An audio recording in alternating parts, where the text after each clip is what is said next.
Hello, this is Nicole Hemsoth, editor of HPC Wire, here with another in our series of in-depth interviews.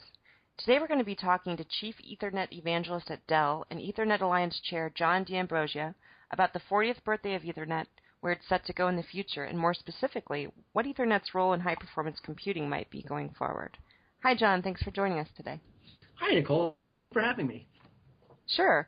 So you're well known as a vocal advocate of Ethernet. Can you describe some of your work right now and what's going on with the Ethernet Alliance, as well as some of the roadmap stuff for the next 40 years? Oh, sure. Yes. So first of all, I have been very involved in Ethernet for longer than I care to remember.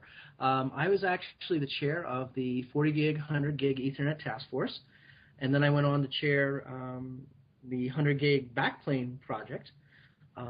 And I'm currently chairing the 400 gig Ethernet study group in the IEEE 802.3 working group. So I kind of have a reputation for the guy that likes to go. So it's always about the next speed. And I've been doing this for some time. So I got involved in at 10 gig, then we jumped to 40 and 100, and now 400. And some people tell me that I'm going to be there until, terabit is reality. So I guess I have some job security there. Right. So that's a pretty bold roadmap. Can you be more specific about timelines and where you see Ethernet going? I said the next 40 years since it's the 40th birthday. I realize that's kind of an ambitious roadmap to try to tackle in a short interview. But no, it's fine. I think the reality is now the 400 gig study group is trying to define the project, and that's really the best way to frame it up. If I were to give you some expectations, I would expect the 400 gig project to be completed sometime in 2017, in the first half of 2017. Now, there are technologies that might get developed for 400 gig that might be useful in terms of jumping up to terabit. So if we were to create a 100 gig single lambda solution, it's something that could be used as a building block to go from 100, 400, and then ultimately to terabit. So if I'm looking at terabit, I don't know if I want to go out 40 years, Nicole, but if I was looking at terabit right now, figure that's another 5-year project, and add it on to the 27 time frame, you're probably looking at early in the 2020s. Beyond that, I don't know if I want to venture any guesses. I think that's going to be aggressive as it is. There is going to be a lot of technology that has to get developed to make these things real. And more importantly, it's not just about the technologies, it's about getting the cost out. And I think that's a very big deal for us to have to this point in time. If you look at a few years ago, we were talking about 100 gig would be for networking and 40 gig would be for servers. And what we're seeing emerging in a lot of data center applications actually is that 40 gig is what's being used in data centers because it's a topic of cost. So it's not just a matter of will come, it's built at the right cost and they will come. Okay, so Ethernet's role in HPC is a somewhat interesting one at this point. So you've got people on the one side who want the ultra-extreme performance, and they're going the Infiniband route. And usually that's the most expensive and powerful Infiniband for that matter. If you look at Ethernet, though, there are relatively far fewer of the top 500 that are using 10 gigabit Ethernet. I believe it's 75 of the top 500, starting with number 49. And then the rest, so 140 of the Ethernet share with gigabit Ethernet. Can you talk a little bit about this differentiation and how it seems like maybe there's two markets for Ethernet, gigabit and 10 gigabit, and what you see happening on that front? When you look at how HPC started off, right, it really was people took standard off-the-shelf servers and hooked them together. And when the HPC market was emerging, a lot of those off-the-shelf servers were using gigabit Ethernet. It was cheap, and then that's where they started to build from. And so, they did find their way early on in a lot of gigabit Ethernet. So 10 gigabit Ethernet was delayed longer than most of us would have liked. There were some issues, and we're working through that now. But you are starting to see it emerge on the motherboard now. So you're still, though, seeing that a lot of people are still using gigabit Ethernet. It's a cost issue. So I think the issue here that we're dealing with is essentially the deployment and the time to deployment. Gigabit Ethernet is the dominant server still shipping today. 10 gig hasn't become the dominant, so it hasn't enjoyed the full cost reductions yet of sort of deployment. In addition, with 10 gig, you've got choices. There's a lot that someone might want to hook up 10 gig. You can use servers. You can use CX4 cabling. You can use SFP+. You can use 10G based T signaling. So there's a kind of a splintering, if you will, in the solutions. That, though, seems to be going away as 10G based T becomes more and more prevalent. And we'll get into an issue of cost, right? So while I realize there's a lot of latency issues that have to be dealt with, there are things that are being developed now, these presented inside the Ethernet Alliance, that talks about how latency can be brought down to InfiniBand levels. I haven't seen the latest with the 10G based T. Obviously, that's going to cause some differences, but it is going to be an issue of cost. And as cost comes down, and as you said, comes for free, people will figure out ways to use it. That is the one great thing about it. Now, with InfiniBand, the other aspect of it is that they have been trying to jump quickly 40 to 40 gig, and Ethernet is now getting into that space as well. Or my project developed 40 gig and 100 gig. So there really is a roadmap for HPC, not just in the server interconnect, but for the full interconnect, ranging all the way from gig to 10 gig to 40 and 100. And by the time that happens and is deployed in mass numbers, you'll be seeing 400 gig for the interconnect structure and the technologies there to support that. So I don't think you can say that there's one or two markets. I think there is always going to be an issue of probably latency and legacy and greenfield.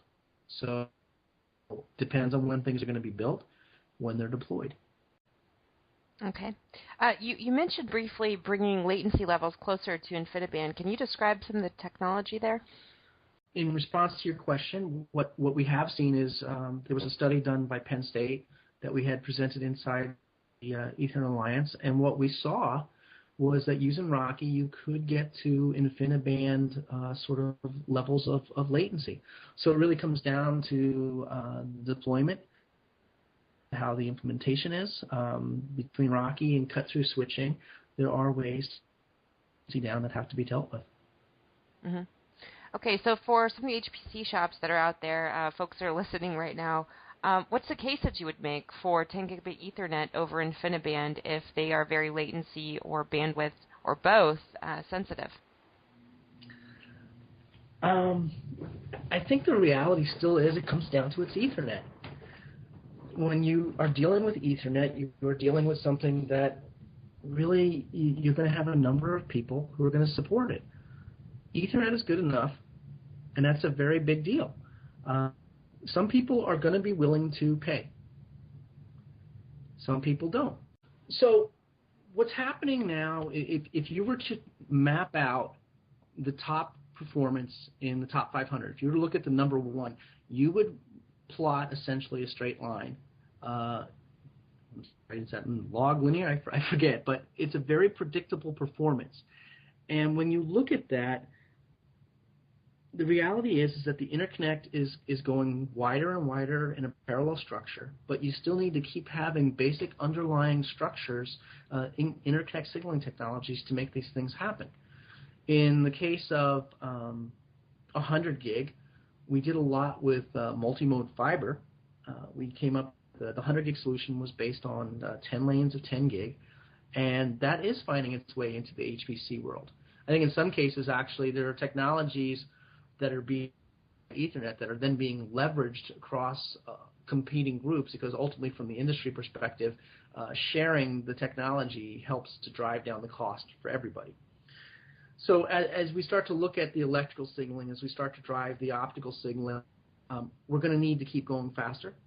and we're going to need to keep driving the power down. And those are the big problems that we're facing now as we look to support. How do you keep that consistent growth in terms of the processing capability? You're not going to be able to keep going wider. It is going to reach a limit. So we are going to have to find ways to go faster. We are going to have to find ways to get more data through. And in some cases, you're going to see a combination of techniques. So one of the things that is being discussed at 400 gig right now by some people is, can we get to 100 gig on a single lambda using some alternate module techniques such as PAM4 or PAM8? That in itself will provide and propel the industry into the next level of interconnect, signaling interconnect technologies.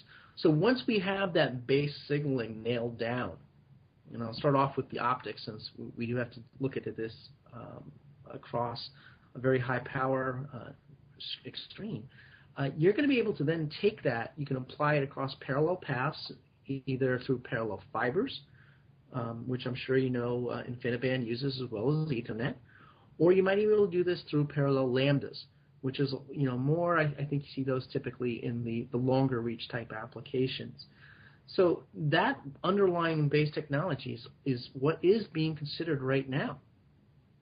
And that is where I expect a lot of the work to happen. When I look at the future, and whether it's HPC, whether it's data center, we are going to have to make some leaps. And we're going to need to have some breakthroughs. Looking ahead to terabit, everyone likes to joke about terabit. We're going to get there. When are we going to get there? We really do need this 100 gig leap to get to terabit Ethernet, in my opinion, because once you get to a single 100 gig lambda type solution, then you can just do 10 lambdas or you can do 10 fibers.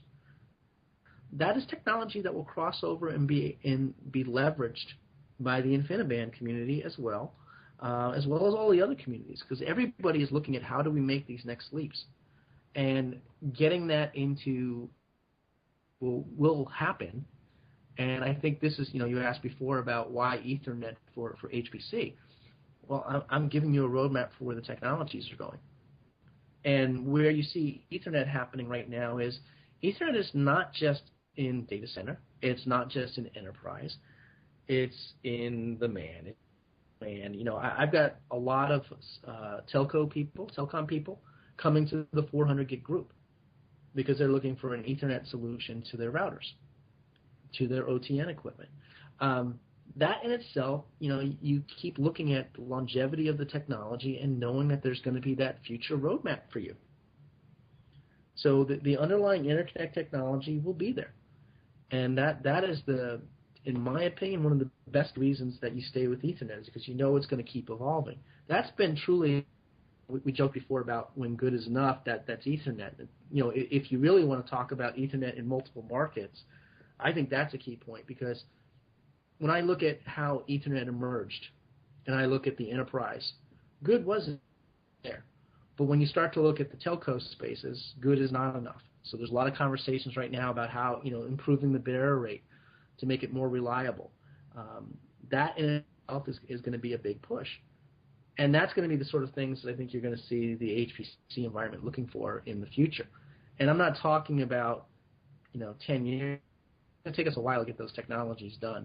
In 10 and 20 years, in 20 years are going to be based on the technologies that are just starting to be explored and developed to get to those sort of levels where it'll be cost effective. Mm-hmm. Mm-hmm. Okay. John, your perspectives on Ethernet have been really interesting. Thanks a lot for your time. We appreciate it. Oh, no problem. Please come back. I'll be happy to talk to you in the future.